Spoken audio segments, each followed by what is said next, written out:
You are on the brink. You are on the brink. You are on the brink. Hey everybody, welcome back to DoubleThink, a conversational podcast inspired by season 1 of This Is Propaganda. If you haven't checked out season 1 yet, it's on the same podcast feed down at the bottom. It's a series of scripted episodes that kind of lay the foundation for the conversation you're about to hear, so you should check those out. As the tools of media become more advanced and culture keeps just speeding up faster and faster, reality has really never become more divorced from representation than it is now. And the need to navigate all of that is quickly becoming as essential as knowing how to read or write. Today's guest is Renee Hobbs. Renee's a professor, author, and one of the leading voices in media literacy education today. She's been working in the field for decades, not only as an educator, but as a scholar on the topic as well. Her website, Media Education Lab, lays out a pedagogy for digital literacy that's taught in classrooms all over the world. Today's conversation really covers the whole spectrum, from teaching media literacy in schools to surviving a collapsing monoculture. Let's dive right in. Well, I guess let me start with something that I appreciate about how you think about stuff, which is that it is always really refreshing to me whenever anyone takes a more morally nuanced look at propaganda as a word. I feel like it creates such a even playing ground for information and allows us to actually learn and observe stuff and not automatically tag things with a word that's good and a word that's bad and make those decisions for people as opposed to encouraging them to make them themselves. I think seeing that perspective stems through so much of your work while also balancing and straddling just basic media literacy for kids is something that really immediately jumped out to me as super interesting and singular. I really haven't seen people feel like a lot of the time it's either cultural theorists who are all the way up here talking about Hegelian dialectics or people talking about how to make kids use iPads better. And the idea of bringing both of those and saying, no, like kids are capable of having these conversations now, is something that's very, very interesting to me. Do you think that in general, I know that the question, are we becoming more media savvy? Yes, inherently, kids understand how to navigate and work tools more efficiently. Do you think that subsequent generations are becoming more media literate as a byproduct of that? I don't think they're becoming more media literate just through use, but yes, through use and through conversations about media that are happening in the culture. Right? You guys probably grew up watching Jon Stewart and The Daily Show, right? So you were getting a dose of media literacy. It wasn't called that. It was comedy journalism, right? But it offered a stance on media culture that was uniquely critical and reflexive, self-reflexive. So now it's not only that kids are using media that's making them more media literate, but they're also engaged in dialogues and discussions about media culture. And that is contributing to media literacy. So much so that the most recent estimate of pervasiveness of media literacy in American schools comes from a big survey of about 3,000 kids in California. About 1 in 3 kids says they've had some exposure to kind of critical conversations about media in school, right? So now that's close to the tipping point, right? What we understand it to be about, a shift in the culture. So certainly 18 states now have media literacy in their state education frameworks. So yes, kids are more media literate now because they're getting more media literate education and they're getting opportunities to engage in critical conversations about media in and out of school. Which is great because they're swimming into deeper and deeper waters earlier and earlier. Do you think that there's anything mainstream media can do to win back their trust? Or do you think that it's just going to change forever? That's a really great question. Right now, one of the big topics that we're all wrestling with is media and mental health, right? It's a big issue. Increased anxiety, loneliness, isolation, depression, feeling the social pressure, bullying, all those things about media and mental health are very, very real for more and more people. Even probably some of your own peers have said things like, I'm going to take a break from media because it's just too much. Or, I'm really not liking my feelings of addiction and dependence to these digital devices. But underneath that is actually a very fundamental human need. It's like on the Maslow's hierarchy of needs, it's really way down at the bottom, which is a need for a sense of belonging. And one thing that mass media culture does is help to create a shared worldview and a sense of belonging. We haven't had that for a long time now since the rise of social media, right? But my sense of it is it might be part of the cure. In the olden days, we used to talk about water cooler TV, right? So this idea that mass media functions as a common ground experience. And now to some extent, athletes and celebrities and musicians still fulfill that function. And it's kind of withered to a shadow of its former self in a lot of ways. We don't have as many of those common ground experiences. But could there in the future be something that absolutely rivets all 350 million of us? For sure. I can imagine it.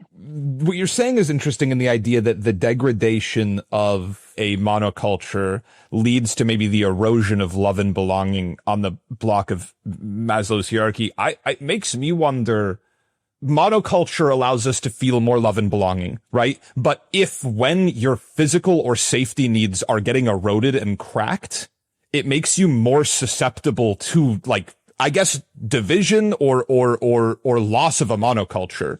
I was listening to a really cool interview, I think with like Andrew Callahan a couple days ago. He was talking about the idea that like outrage can't come from nowhere.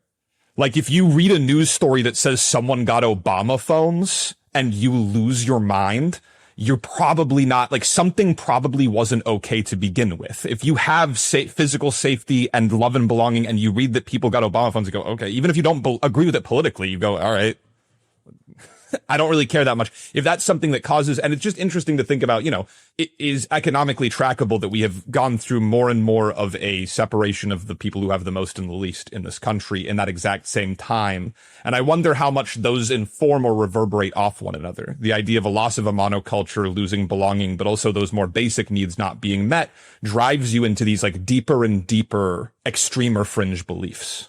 That's a very interesting idea. I think in some ways we have to kind of acknowledge what happened when we all began to recognize that journalism was not the arbiter of truth. If we were going to quibble, we could figure out when it started. But we were talking in the 80s about what happens when the loss of trust results from media arrogance and the gap between people's lived experience and the presentation of reality that is there. And I feel like right-wing media has risen to kind of exploit that gap, but journalists, they created it themselves with their own arrogance because for a very, very long time, they didn't really care what viewers thought or how they reacted to the news they produced. And I feel like, the rise of news literacy right around 2012, it was great. We need news literacy, but the concept of news literacy really arose just as it was absolutely crystal clear that the business model for journalism was completely broken and that they needed to think in new ways about their audience. And one of their ways of thinking about it was to say, well, let's teach people to trust mainstream media again. It's like, well, that's not media literacy. Yeah, super well said. It's interesting to think about the idea that from your perspective, it was that journalists didn't care what people thought about what they were reporting. Because I feel like from my perspective as someone growing up in that environment, I started hearing this. I grew up in a pretty liberal household. I started hearing this chatter of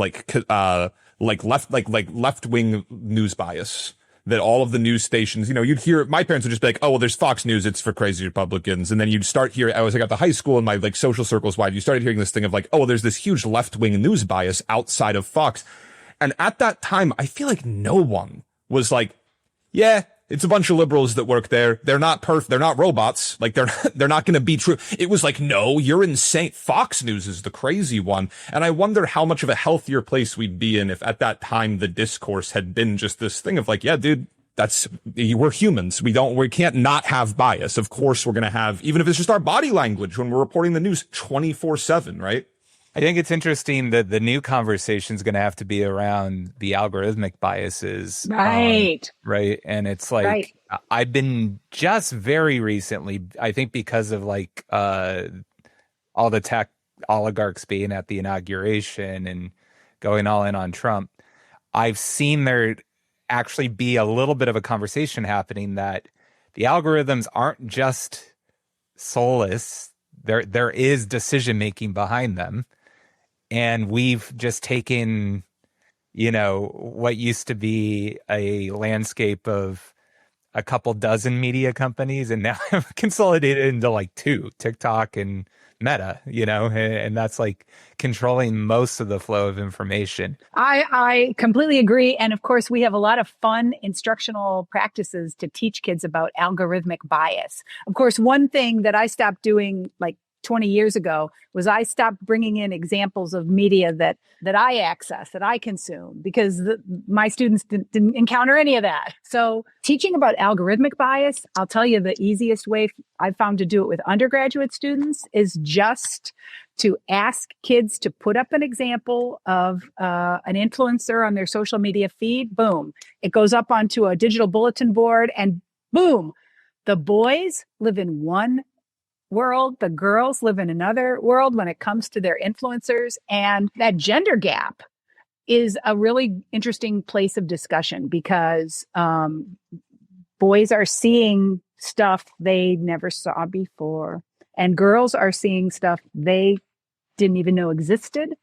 And that's a really great way. And then the activity after that is, okay, so what does Facebook or Insta, what does Insta know about you? So let's go back and see what inferences it's made in your private. Who does it think you are? What does it think you're interested in? And then kids are always surprised to see, oh, it knows I like pets. Oh, it knows I care for environmental issues. Oh, it knows I'm a Democrat. And that's a big aha for a 20-year-old, right? That the awareness of the way in which their social media experience is so highly curated in ways that create some kind of baked in bias across gender. As someone who's been focused on media literacy as an expert for a long time, as this landscape that we're entering truly shifts into a thing of generative artificial intelligence making content for people's prefabricated algorithms, what do you see as the biggest risk, or what's top of mind for you? How does it change? I've got my greatest hope and my biggest fear. My biggest fear is essentially cognitive descaling, because it's just so easy, right? What generative AI is so very good at is something like reading comprehension. And if the machine is taking a 20-page document and turning it into a 3-paragraph document, and you can confidently feel like that 3-paragraph summary is an adequate representation of the 20-page document, then over time, your ability to read a 20-page document is going to go to shit. And that within a couple of generations, I mean, literally it'd be your kids, Malcolm, your kids will be unable to read a 20-page document because they won't have the attention. They won't have the reading fluency. They won't have the vocabulary knowledge. They will not have the capacity to do it because AI is going to be a very big agent of cognitive de-skilling. And of course, as somebody who loves culture and history, the consequences of that are formidable, right? The inability of a generation to be able to read the works of 19th century writers, which actually is already in place. Like that's already happening, right? And kids need to read the Cliff Notes version of Hamlet, right? Because they can't manage a full act of it. So cognitive de-skilling is the thing that worries me the most. I also feel like it is really creepy and weird how much people want to trust generative AI, even with all this shit about hallucinations. I mean, notice we're not talking about hallucinations now. It's been like 6 months since you've ever even heard that term, right? Because we're not talking about that now. As these tools get better, they become more trustworthy, and we trust them more, and we don't check them because we trust them more. And so the risks in that are just so enormous, right? So yeah, those are a couple of things I'm worried about. I think that the positive side, right? Risks and benefits. Right? The benefit side is I think generative AI could be very good for the kind of work that you guys do in ideation, right? Because it's really good at taking like crazy wild shit and putting it all together and doing something wild with it. And that could be the upside. Small price to pay. The cognitive decoupling of a species. But this website copy fucking wrote itself, dude. It's so easy. Well, I guess I don't know to offer like a minor challenge to the thinking there around the idea that like kids won't be able to read 20-page papers, right? This might be wading into the philosophical deep end. Let's take a swim and see if the water's fine. Is that what humans are best at or best suited to do? Like if we are able to create, let's say it's 2075 and I have an AI that is, whether or not the singularity has occurred is so advanced that it's basically a third component of my brain. That's a pretty fundamental evolution of our species. Are there a lot of skills that we feel it's a threat to lose at the face of that technological advancement that maybe if our species evolves that way, we don't need anymore, Yeah. Yeah, sure. We shape our tools and then our tools shape us, right? So yes, exactly right. So the evolution's happening now through the hardware, software. I think that's an interesting argument. And it might be a little bit true. We know that, calculators, it didn't mean I can't do multiplication. I just prefer to use the calculator to do multiplication, right? So it's just faster. So does it free me up to do higher level math or better math? Well, yeah, sure. It does, actually. I was going to bring up math as an example because I do feel like you can sort of apply tests to this in that like calculators, certainly there is plenty of people that were like, now kids don't learn anything in school because I actually think kids are probably learning too much arithmetic in schools these days, given the fact that we'll always be tethered to a calculator. But with a calculator, like there's no story to tell in between the numbers or anything like that. Like it's empirical and you're just looking for accuracy. Summarizing 20 pages to one page, you've lost so much nuance, and you've lost, like a lot of times in consuming media, whether it's written word or any other type of media, the journey of consuming it is going to take a different shape in how you feel about it and how you relate to the content.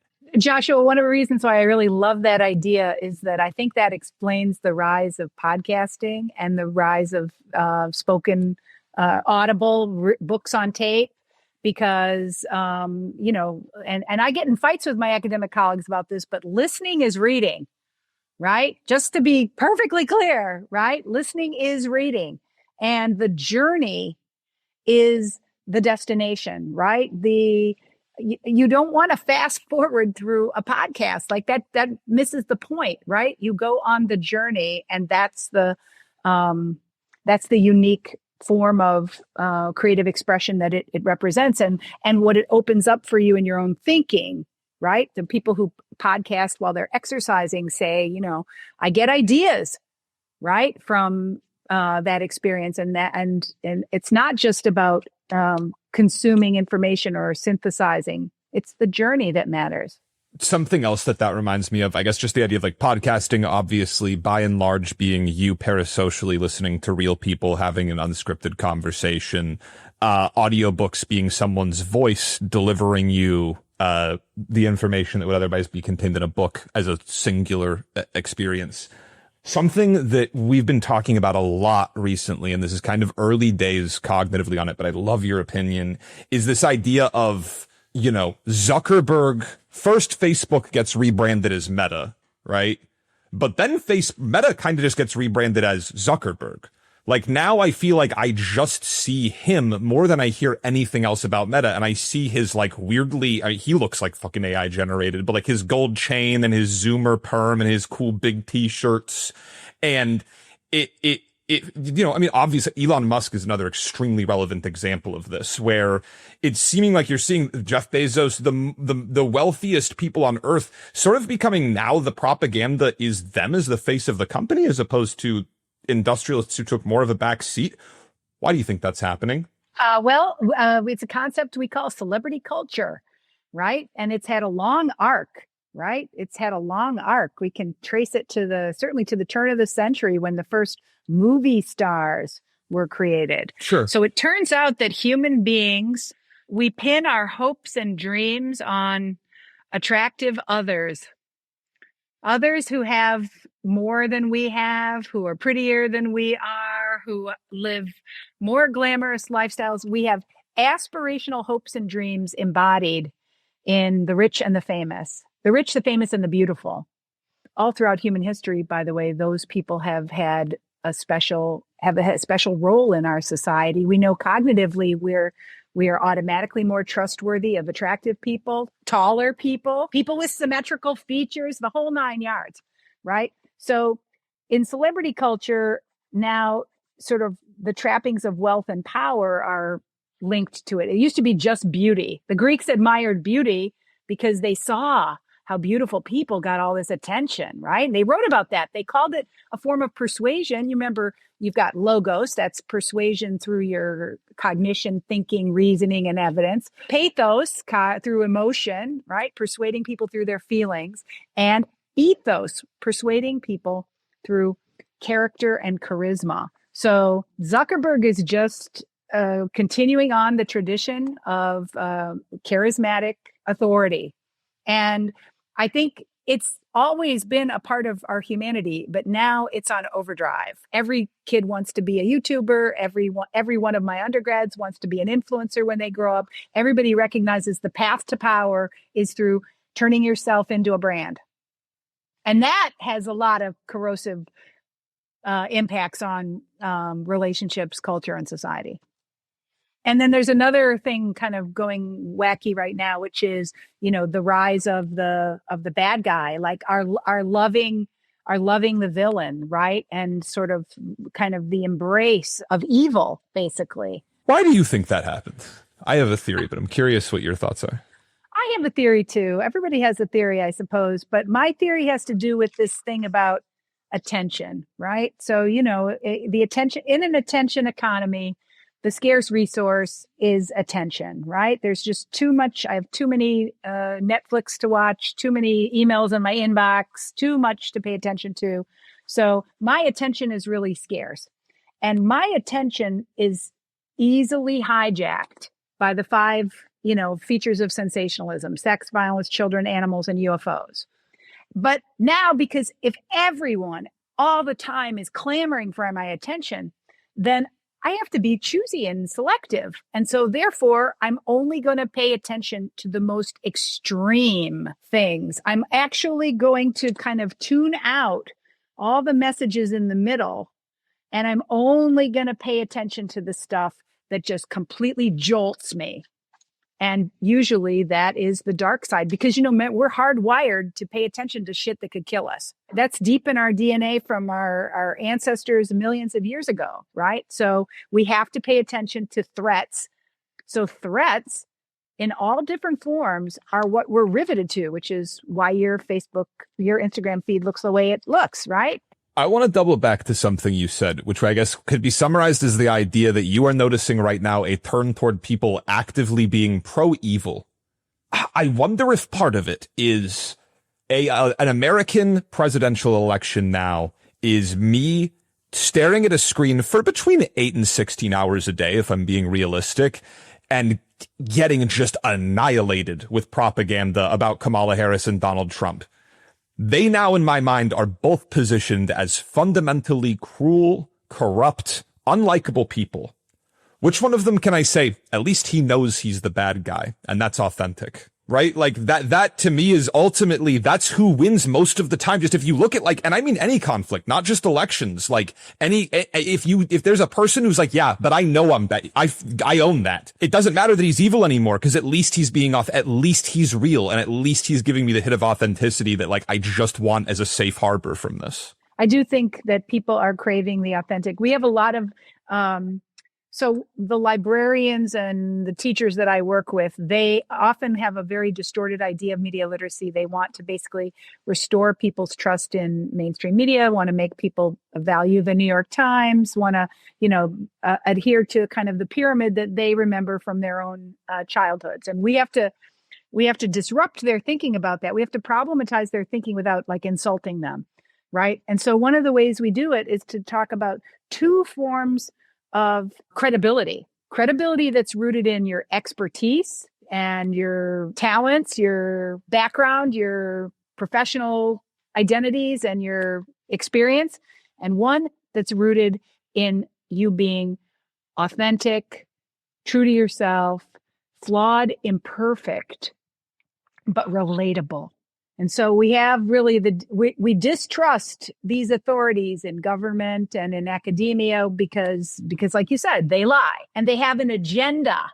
But somehow the flawed, imperfect, relatable dude seems more believable, even when we know he's lying, which is really an interesting paradox. But it just shows you how much we're craving. And it goes back to this tension between representation and reality, right? Right. We're having a mediated conversation right here. I'm talking to a flat screen. We're surrounded with all these mediated relationships, and yet what we want is something that feels real. And so performers who can perform authenticity, that's an art form. I wonder, what do you think it takes to learn? Who's learned that besides Trump? Trump's really good at it, but are there any other folks who you think are performing authenticity in a really great way besides Joe Rogan? So there's two different versions of this, right? Like performing authenticity effectively. I think it's probably, I again would make an immediate connection to just culture at large and make the claim that this is part of why stand-up comedy is having an insane revival right now, because it's what stand-up comedians do for a living, is go out and try to be like, it's you and me having a cigarette, buddy. Like that's their whole job. I think Donald Trump was born for this shit. I don't even know. I think I don't know if you can make that. I think the only way you make that is part of what makes Donald Trump from a playwright perspective such a satisfying resolution to the American 20th century, because that's the only place that could have been made. Was the fire and flames he was forged in as a celebrity is the only thing that could harden you into the diamond that is like how that dude manipulates and moves in a data matrix where all anyone wants is you to just be like unrelentingly real in the way he is. I think American politicians have a fucking long way to catch up, because I don't know if you can get that in a briefing. Like it feels to me like something that's, you get it from 10 seasons of The Apprentice.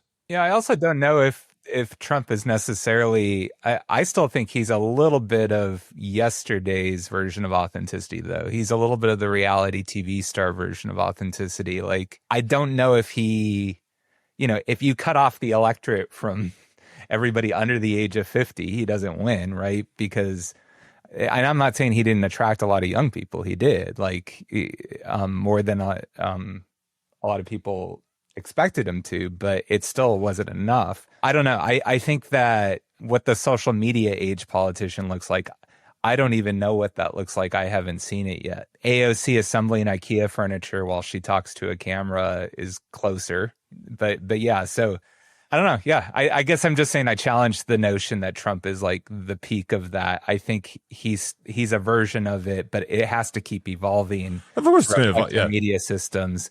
And he's actually like that's looking in the rearview mirror for sure. And I am curious what the new version, and especially in world AI and all that, what the new version of it is. Definitely. That's going to be very well. I wish I had the answer, because sometimes I coach politicians, and but I don't know. I really don't know what it looks like. I mean, I feel like that component of culture is moving at such an insanely disorienting speed where it's so hard to, I don't know. I mean, you're right that it does feel almost like a dated conversation to be having, but like it's not. He just won the presidency like 5 months ago, coming off 38 felonies or whatever. Like it is a bit, but you're right that it does feel like it's like that's not what's going to be the thing that happens at the next stoplight. What is that? Is totally true. He still has the cheat code though, that he keeps running against these like modernists that are like acting like they're from the 50s. Like that's, Kamala Harris's closest version of getting to be that is like, oh, I saw a meme on the internet and I'm going to say it in a speech, coconut tree and all that. But it's like, it's not genuinely being the way he is at all, right? She had like 2 moments I can recall during the campaign where she had like genuine moments, and versus like Trump, who, and when I say genuine, it's within the code of what we're talking about, of like performing a genuine moment. It's why I don't want TikTok to get banned, because I can see some up and coming talent on TikTok who are, growing up as public communicators, expressing themselves in a really fluid way on that medium, and thinking, okay, so you might be a good politician, right? Because they're learning to perform a kind of a very relatable, loving, and, a true American perspective, but, they're 19 or 25 years old. And I think those folks may have to reinvent what this performance of authenticity is like. Maybe we just have to wait for them. I mean, in some respects, that's what I think these insane memes that are just like layers on top of layers is trying to do. It's like the more people like us can't decode them, the closer authentic it is, because then it's like you're in the club, you're in the inside. Yeah, Dana Boyd called that social steganography. She said that was a big part of what internet culture demanded, that you kind of code things to be indecipherable to anyone except for the people you have as the intended target audience. When everything can be found and everything is available, then making it non-transparent to certain audiences is actually, we don't need the dark web if you can figure out how to communicate that way. Well, I think it's also just a permacultural running away from propaganda is always my thinking on this, is that it's just, you can just watch over and over and over a generation grow up being sold to in a certain way. And then whatever youth culture is comprised of is inherently a space where they say, we've created this new space based on whatever rules you were just playing by. You can't get in here, right? And then they do. And then it just continually moves. And I think now we're just seeing culture moving at such an insane clip where I feel like that happens, that act of extractivism happens 400 times a day.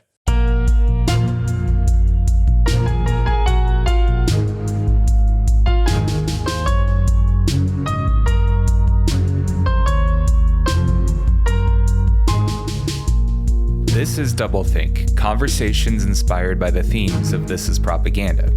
Your hosts are Josh Belhumer and Malcolm Critcher. This is a production of Brink. You can learn more at brink.com.